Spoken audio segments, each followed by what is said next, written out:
Ronald Webb lived on a street so ordinary it barely deserved a name. Maple Court had 6 houses, 2 mailboxes that leaned like tired soldiers, and a single street lamp that hummed at night, as if whispering secrets to the moths. If you'd walked past number 4 in the late 80s, you would have noticed exactly nothing. That was the problem. Most people in Alder Ridge remember the summer the dogs wouldn't stop barking. It started in July, when the air felt like wet wool and tempers ran short. First, Mrs. Daly's terrier howled through 3 straight nights. Then the shepherd behind the laundromat joined in. Soon it was half the town's dogs, baying after midnight like they sensed a storm no one else could see. That was also the summer Lila Kemp didn't come home from her shift at the movie theater. She was 17, saving for community college, and known for sneaking extra butter onto popcorn for kids who looked like they needed a win. Her bike was found tipped over near the shortcut path by the drainage ditch. No signs of a struggle, no witnesses. A week later, a traveling vacuum salesman named Eric Molina failed to check out of the roadside motel. His samples were still lined up like obedient metal soldiers on the dresser. Wallet on the nightstand. Keys in the bowl. Gone. Alder Ridge had never been good at handling mysteries. It was a town built for certainties. Crops came up, winters were cold. The high school football team broke hearts every October. Disappearances belonged to television, not here. So people started looking at each other differently, and eventually, they looked at Ronald Jebson. Webb had moved to Maple Court 5 years earlier. No family, no visitors, no obvious job at first. Then a hand-painted sign appeared in his front window. Watch repair. Reasonable rates. Folks brought him broken heirlooms and drugstore wristwatches. He always fixed them. Always cheap. Always quiet. Too quiet, people said later. He walked at odd hours. Late at night, mostly. Head down, hands in the pockets of his brown windbreaker, circling the block again and again like he was measuring something only he could see. The dogs hated him. That became a fact everyone agreed on, even if no one could say why.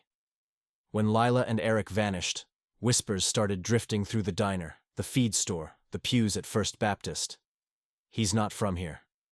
Never talks about his past. You ever notice how he watches people's hands? Like he's timing them? By August, the whispers had hardened into something sharper. Suspicion loves a quiet target. Officer Dean Halverson was the one who finally knocked on Webb's door. Dean had grown up in Alder Ridge, played linebacker in '79, married his high school lab partner. He didn't want a monster in his town. Monsters meant he'd failed at keeping things simple. Webb answered on the 3rd knock.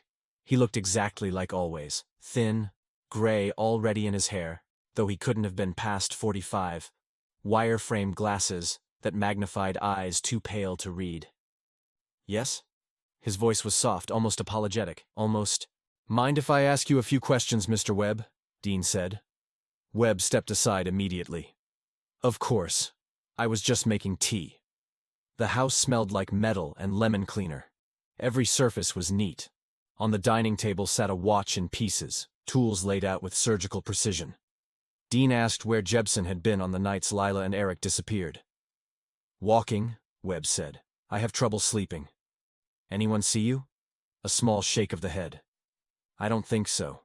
I try not to bother people. Dean scribbled in his notebook, already hearing how this would sound later. You try not to be seen. They searched the house with a warrant the next day, found nothing but watches, drawers of them, boxes, bags, old, new, cracked faces, snapped bands. Guy's a hoarder, one deputy muttered. But they weren't trophies. Most had tags with names and phone numbers, repair jobs waiting to be finished. Still, the sheer number made people uneasy. Why would anyone need that many broken clocks? Summer bled into fall, no bodies turned up. No more disappearances. But the town had already chosen its villain. Kids dared each other to ring Webb's doorbell and run. Someone spray-painted "Time's Up" across his garage. He painted over it the next day, hands trembling so badly the beige streaked uneven. The dogs kept barking. In October, someone threw a brick through his front window. The sign for watch repair shattered, glass glittering across the floor like frozen rain. Webb didn't call the police. He just boarded it up. The break in the case came from somewhere no one expected. A drainage project. That winter, the county finally approved funding to widen the old storm channel beyond the movie theater. Backhoes chewed into mud that hadn't seen daylight in decades. On the second day, a worker hit something that wasn't rock. It was a rusted oil drum. Inside were bones. Then another drum. And another. The sheriff called in state investigators. Forensics teams in white suits moved through the mud like ghosts. The remains weren't recent. Some dated back 15, maybe 20 years. Long before Ronald Jebsen ever set foot in Alder Ridge. Among them, they eventually identified Eric Molina and Lila Kemp. And 3 other people no one in town had realized were missing because they had only passed through. The killer hadn't been new. He'd been patient. The name that surfaced from old records was Harold Wainwright, Alder Ridge's former public works supervisor. The man in charge of drainage systems, culverts, access roads. The man who knew every hidden corner of the town's underbelly. He died of a heart attack 8 years earlier, mourned as a civic pillar. There was a bench in the park with his name on it. Investigators found old complaints buried in files, reports of Wainwright harassing teenage girls, a truck matching his scene near the motel the night Eric vanished. Nothing had stuck back then. He'd been too well liked, too useful, too familiar. The storm channel where the drums were found? He'd overseen its last major repair. The day the news broke, Maple Court was quiet. No dogs barked. Officer Halverson stood on Jebsen's porch again, hat in his hands. "I owe you an apology," he said. Webb looked smaller than ever, like the months had sanded him down. The boards were still over his front window. "You were doing your job," Jebsen replied. "We should have done it better." Jebsen's gaze drifted past him, toward the street where curtains twitched as neighbors watched. "People were scared," he said gently. "Fear needs somewhere to go." Dean swallowed. "You ever think about leaving town?" A pause. "Yes," Webb said. "But my customers still need their watches." It was such an ordinary answer that Dean almost laughed, almost cried. Spring came late that year. Someone, no one ever admitted who, left a new watch repair sign on Jebsen's porch. Professionally printed, blue letters, clean. A week later, Mrs. Daly knocked on his door with a pie and her husband's old pocket watch. "I'm sorry," she blurted before he could speak. I should have, Webb gave a small, tired smile. "Let's take a look at it."